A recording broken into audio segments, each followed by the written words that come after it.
Aquí comienza El nido en el ático, con el caminante nocturno.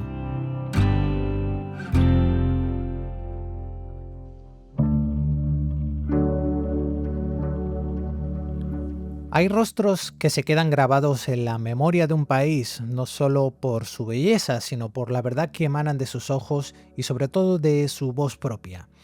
Hoy en El nido en el ático nos vamos a sumergir en la vida y obra de una mujer que es a la vez delicadeza, fuerza y carácter. Una figura imprescindible para entender el cine cubano de las últimas décadas. Hoy hablamos de la gran Mirta Ibarra. El nido en el ático. Nacida en San José de las Lajas, graduada de la Escuela Nacional de Arte y licenciada en Literatura Hispánica, es una creadora casi integral. Es actriz de teatro, cine, de televisión, también es dramaturga y documentalista. Su carrera es un tránsito de toda la Cuba contemporánea, desde sus primeros pasos en el teatro, con grupos legendarios como Teatro de Arte Popular y El Público. Mirta demostró una capacidad única para encarnar la complejidad de la mujer cubana, sus contradicciones, sus luchas y su inquebrantable ternura. Si tratamos de resumir su paso por el cine, es imposible no mencionar títulos que ya son parte de la historia universal de este arte.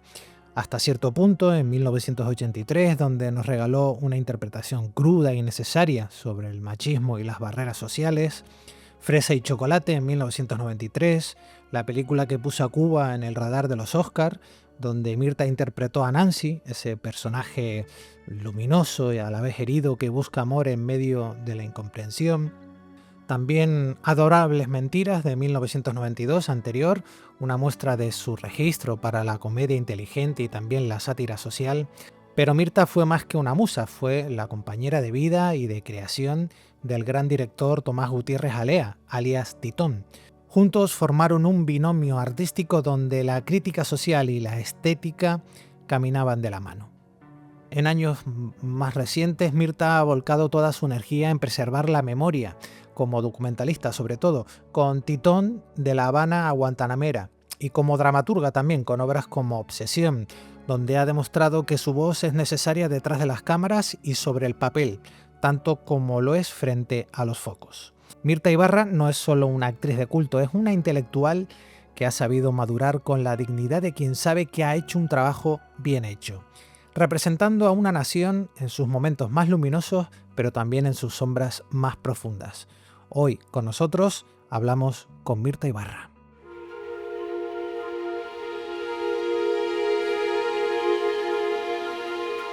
Estás escuchando El nido en el ático. Bueno, pues hoy en El nido en el ático tenemos el privilegio de conversar con una de las grandes voces, digo yo, o diría yo, del cine latinoamericano y también cubano. Mirta Ibarra está con nosotros hoy. Ella es actriz, escritora, directora, bueno, todo lo que le echen por delante. Y hoy estamos aquí un poquito para hablar de su vida, un poco del cine, porque su rostro forma parte ya de la memoria visual del cine cubano, pero también de las contradicciones, las esperanzas, los silencios que pueda haber con todo lo que viene desde Cuba, ¿no? Seguro que la conocerán por películas como Fresa y Chocolate. Ella estuvo muy vinculada a Titón. Y hoy hablamos con ella no solo de cine, sino también de arte, de resistencia, de cómo es una mujer creadora a día de hoy. Mirta, hola, ¿qué tal? ¿Cómo estás? Bien, gracias. Bueno, decía yo, mujer creadora. Has sido tú uno de los rostros más representativos del cine cubano, ¿no? ¿Qué significa para ti haber construido tu carrera dentro de esa cinematografía tan singular como es la de Cuba y con las condiciones que ustedes tienen? Chicos, yo creo que el cine es un arte que es realmente caro. Las producciones cuestan mucho dinero y Cuba hasta ahora hizo un cine con mucha identidad propia. En algunos momentos se sirvió de coproducciones. Sí. Fresa y Chocolate, por ejemplo, es una coproducción con España, con México, y estuvo en unas bajas últimamente, pero creo que ahora hay un resurgir de directores ya consagrados y de otros jóvenes que comienzan a hacer sus largos o que han hecho 1 o 2, y creo que hay un momento que está empezando de nuevo, porque hubo un momento de mortandad debido a la crisis económica que está atravesando Cuba, y creo que en estos momentos se está levantando nuevamente. Yo creo que para mí el cine lo es todo. Yo empecé en teatro, Sí. pero cuando descubrí el cine, que lo descubrí además con Tomás Gutiérrez Alea, Sí. que fue mi compañero desde el año 73, en el 76 hizo un pequeño papel que él lo creó para que yo estuviera al lado de él. Es así, realmente. Ya después nunca más. Nunca más. Me dijo, hasta que no haya un personaje que yo crea que tú puedes interpretar. Y fue en el año 83, o sea, 10 años después de estar juntos, Con él, sí. que hice Hasta cierto punto, película que ganó ese año el Gran Coral y yo gané el Gran Coral de actuación. Y después por otros países también obtuvo muchos premios. Y ya después me enamoré del cine realmente y estuve haciendo películas con él y con otros directores, con Daniel Díaz, con Gerardo Chijona, hice películas afuera, en Venezuela, con Saderman, aquí después con Fernando Colomo, con Silvia Moon en Cataluña. Es decir, he trabajado con muchos directores también de otros países y realmente es verdad, tengo una carrera y un amor por el cine que después que murió Titón me puse a hacer teatro, a escribir. Sí. Hice 2 obras, una que se llamaba Obsesión Habanera, que la hice por acá por España. Después escribí Neurótica Anónima, que también la hice por acá. Y después decidí convertirla en un guión cinematográfico. Y es la película que acabo de terminar, la convertí en un guión, donde Jorge Perú Gorría, que es el director, ha aportado mucho. Por eso aparece como colaborador en el guión, en la puesta en escena. Y ya está terminada en cuanto a filmación, está en postproducción. Y bueno, tenemos la esperanza de que quizás si San Sebastián la apruebe podamos ir. Entonces, bueno, estamos en eso. Bueno, sigues ahí completamente activa Sí. y de hecho, bueno, me comentabas, acabas de recibir también un premio nacional, ¿no? Sí, recibí este año el Premio Nacional de Cine y la verdad que la mayor alegría fue la gente en la calle. Como me felicitaba, me decía, hacía 30 años que deberían habértelo dado, y esto, y yo le decía, bueno, no hay más que por bien no venga. A veces las cosas tardan, pero llegan de alguna manera, ¿no? Pero la gente en la calle ha sido extraordinario el agasajo que me han dado, de verdad. Para el que no está acostumbrado, digamos, a cómo se vive el cine en Cuba, hablas de la gente que te agasaja en la calle. Allí en Cuba realmente... No hay paparazzi. Claro, pero me refiero, o sea, actrices como tú son muy conocidas, evidentemente ese mundillo que habéis creado allí, dentro de lo que hacéis allí, el cine en Cuba, ¿qué diferencia encuentras tú cuando sales fuera? Evidentemente, o sea, allá quizás... Quiero, a ver si me explico. Quiero decir, allá le tienen amor o tienen mucho valor al cine que hacen allí en la propia isla, en Cuba, cine cubano, más que quizás aquí se pueda tener en España del propio cine español o en otras cinematografías, ¿o no? ¿Cómo es diferente? No sé, yo creo que... ¿Tú cómo lo has vivido? No, yo creo que es un problema también de identidad, que la gente se identifica con las cosas que se muestran en las películas y sobre todo que el cine cubano se ha caracterizado por reflejar mucho la realidad cubana. Claro. ¿Entiendes? Pero de todas maneras son películas universales, porque como tú hablas de Memorias de sus desarrollos, o de La Última Cena, o de Fresa y Chocolate no solo marcó un hito y un antes y un después en Cuba, sino en otros países que también había homofobia, que también había ese tipo de problemas, ¿no? Entonces son películas que trascienden la cubanía, ¿no? Universales, como decías. Claro. ¿No? Bueno, hablando de Fresa y Chocolate, ¿qué recuerdas tú de ese rodaje? De lo que supuso para ti también, no solo acabas de decir para el resto del cine mundial, pero para ti, ¿cómo viviste tú ese rodaje? ¿Cómo lo viví después, de hecho, ¿no? Sí. Porque fue nominada para el Oscar. Claro. Era una de las películas, la única nominada y seleccionada entre las 5 que competían.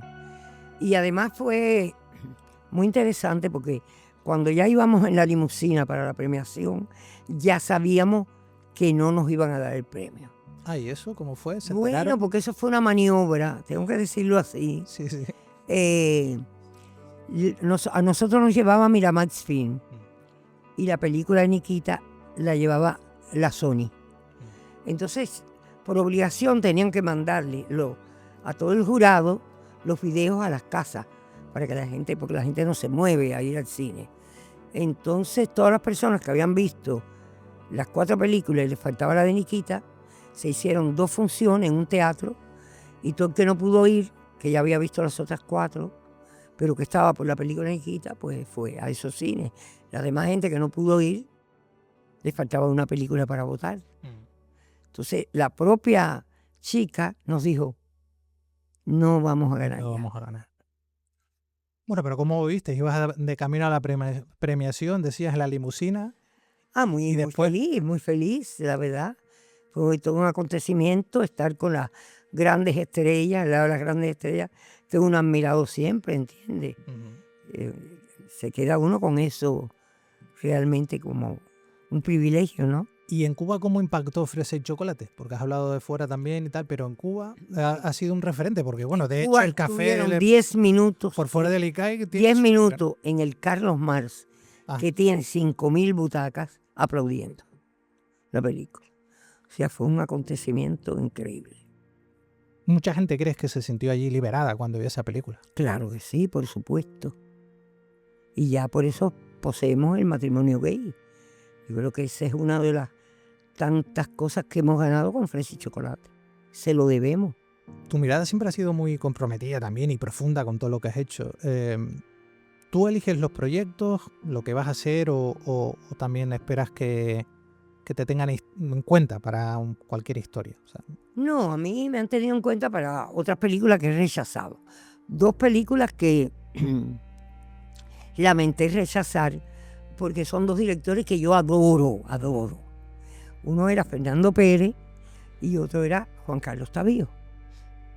La de Fernando Pérez, porque cuando leí el guión me pareció que el personaje era muy buena proposición, pero no realización. Y la de Juan Carlos Tavío, que me acuerdo que fue tomándonos un traguito en un bar, tengo una protagonista para ti, para una película. Y entonces me dice, bueno, Mita, lo único que quiero que aumentes es unas 20 libras. Digo, búscate otra protagonista. Porque sabes lo que es aumentar 20 libras y después tratar de bajarlas. claro. Entonces no. Y con Fernando realmente, Tito me dijo, bueno, piénsatelo. Y le dije, es que no lo encuentro.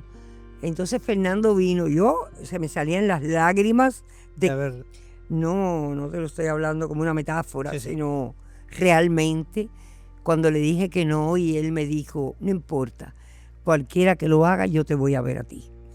qué bonito. Has decidido seguir viviendo en Cuba. O sea, eres actriz, te dedicas puedes viajar, pero sigues allí. Sí. ¿Cuál- No me eso? encuentro, yo viví 3 años en París, Sí. estuve mucho tiempo en Madrid, que adoro Madrid, adoro. Y no me siento mejor en Cuba, con todos los problemas que hay actuales, Sí. que son más graves que en otros años. ¿Cómo has visto la evolución del cine? Te lo dije al principio, pero ¿cómo has visto tú la evolución desde Fresa y Chocolate hasta los días de hoy? ¿Cómo Bueno, ya te evoluciona? dije que hace unos añitos hubo un estancamiento Sí. que parece que nuevamente, porque no había dinero, realmente, no había dinero. Y no ha habido coproducciones. Ahora se está haciendo una coproducción con Rusia. Mm. Y hay otros lugares que han, otros países, no sé si es Azerbaiyán o... Bueno, oí una conferencia, pero se me han olvidado los nombres de los países que quieren cooperar, Sí. haciendo coproducciones. Y por eso, y no solo eso, sino que el ICAI también tuvo un poquito de dinero, que por ejemplo pude yo hacer este guión, que el presidente anterior se lo había propuesto, me dijo, francamente, no tengo dinero. Tengo un poquito de dinero para otra película, que es Marilyn Solaya, que es otra de las pocas directoras mujeres que hay en Cuba. Sí. y no tengo dinero. Y entonces este vino, se lo propuse, me dijo, tengo un poco de dinero, hacerla ya. Fue todo el mes de agosto, que es un calor espantoso, Me puedo imaginar, sí. porque ya allá no solo es el calor, sino también la humedad, que pasas todo el tiempo sudando. Pero logramos hacerla. Esa fuerza, ¿no? Esa fuerza, precisamente, o sea, hablas de las mujeres, o sea, ahora con toda esta ola feminista que ha habido a lo largo del mundo, también relacionada mucho con el cine, ¿cómo lo has vivido tú o cómo en Cuba se lleva esto? Las mujeres Bueno, creativas, el sí. poder de la mujer, que siempre, bueno, en Sí, Cuba también sí. la mujer siempre ha tenido fuerza. No, hay algunas que están haciendo documentales muy interesantes. Lizeth Vila, que está haciendo documentales sobre las cuidadoras, las que cuidan, sobre las emprendedoras, las que están haciendo negocio. Tiene varios documentales, todos Interesante. realmente interesantes. Ahora me dijo que iba a hacer uno sobre la violencia en general, no la violencia de hombre y mujer, no la violencia en un sentido general. ¿Qué le darías tú a una actriz que está empezando nueva? ¿Qué consejos le puedes dar? O sea, Yo que lea mucho. ¿Eso te ha servido a ti? Sí, yo creo que sí. Yo creo que Titón decía que él prefería a los actores inteligentes y cultos. Porque un actor inteligente te puede entender todo lo que tú quieres. Entonces hay actores intuitivos que son brillantes también, pero para determinados papeles, cuando son discusiones muy intelectuales, siempre hay algo que se siente, ¿no? Tú aplicas la intelectualidad en todo lo que haces como actriz. Pero yo soy muy intuitiva también, en el sentido de que al principio, en la primera lectura, me dejo llevar un poco por esa intuición, pero después voy escarbando ya más profundo, ¿no? Has terminado la última película que me has hablado. ¿Nos puedes contar un poco de qué va, cómo va? Sí, yo hice primero una obra de teatro que se llamaba Neurótica Anónima. Sí.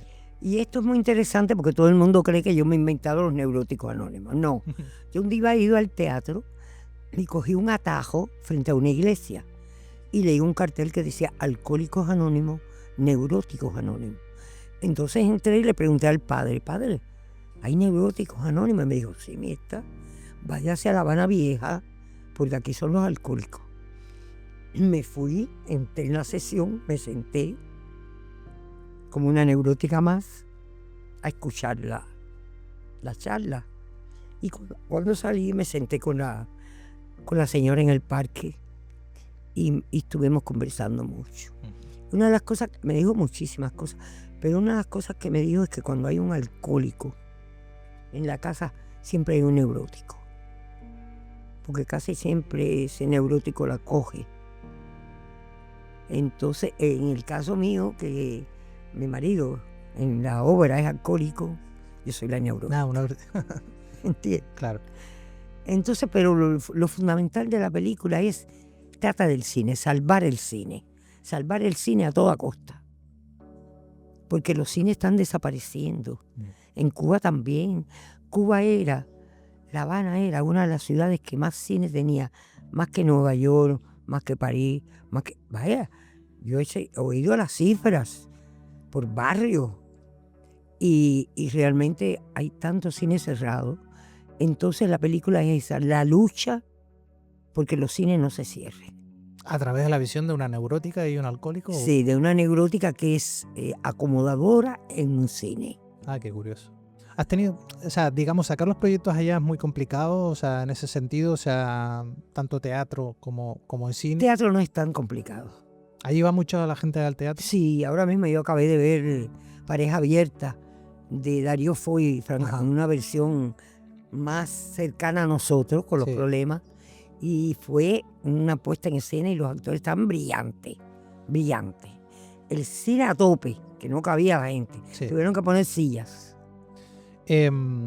Para ir terminando, la situación de Cuba, habías hablado. Evidentemente a los que hemos estado en Cuba, que es mi caso, yo pude estar en el ICAIC en el 2005 y en el 2006, estuve también en San Antonio de los Baños de visita, haciendo algún que otro seminario.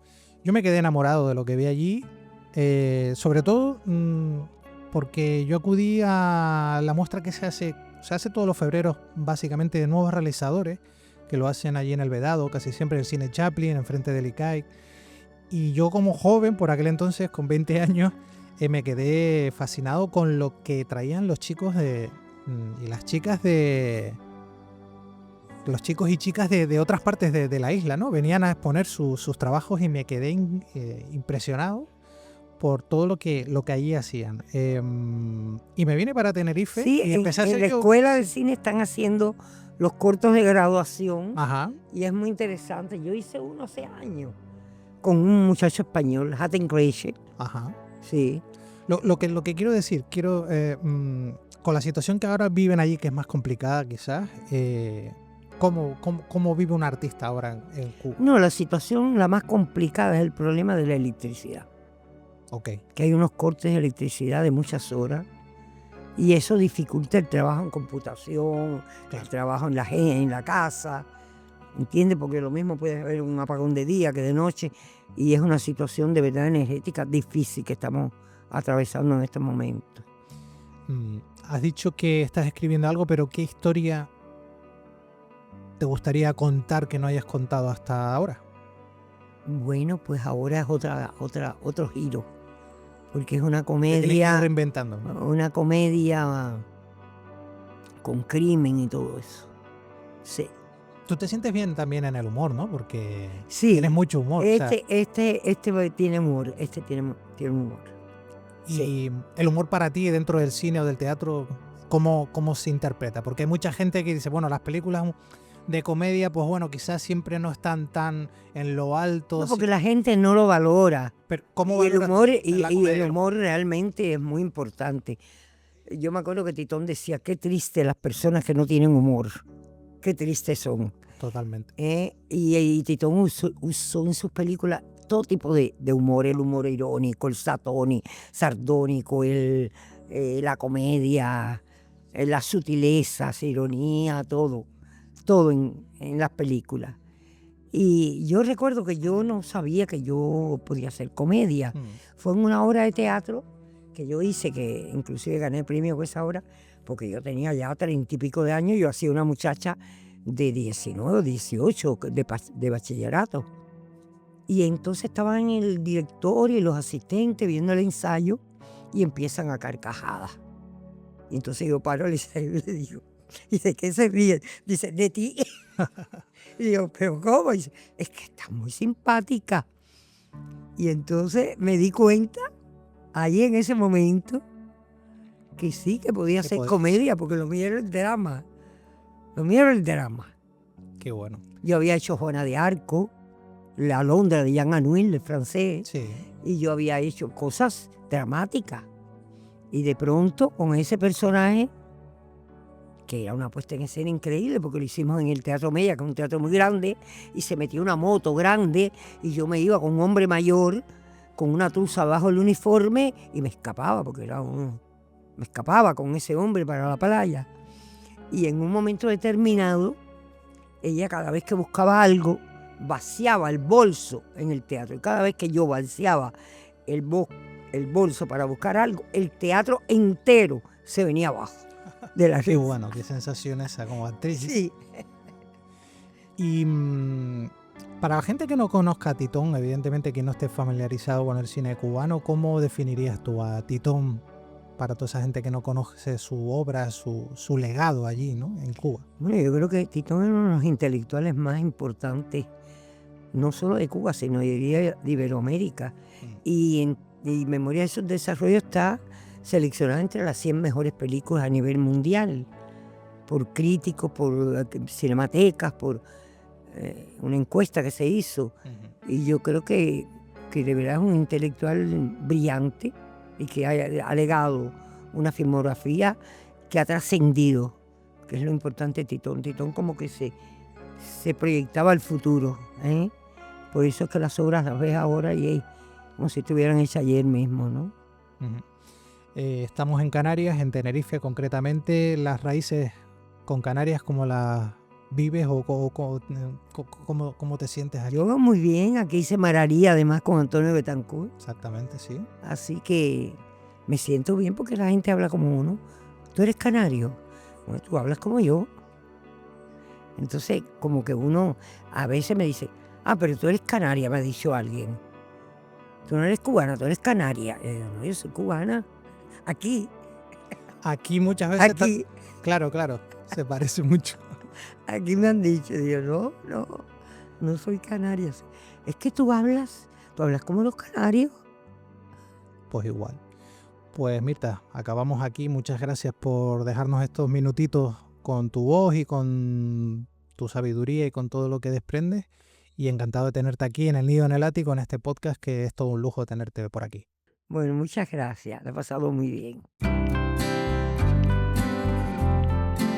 El Nido en el Ático. Su paso por el ICAIC, el Instituto Cubano del Arte e Industrias Cinematográficos, dejó una huella indeleble que trasciende nuestras fronteras, demostrando que el cine cubano es sobre todo un ejercicio de identidad. Su obra hasta la fecha es un archivo inagotable de historias, valentía y coherencia artística. Hoy les queremos dar las gracias por escucharnos y por celebrar con nosotros la trayectoria de una actriz que es ya por derecho propio patrimonio de la cultura universal. Y hasta aquí, pues nuestro programa de hoy. A lo largo de este año tendremos nuevas entrevistas de invitados e invitadas que pasarán por aquí. Nosotros volvemos a escucharnos pronto, aquí en El Nido en el Ático. Chao. El Nido en el Ático, con el caminante nocturno.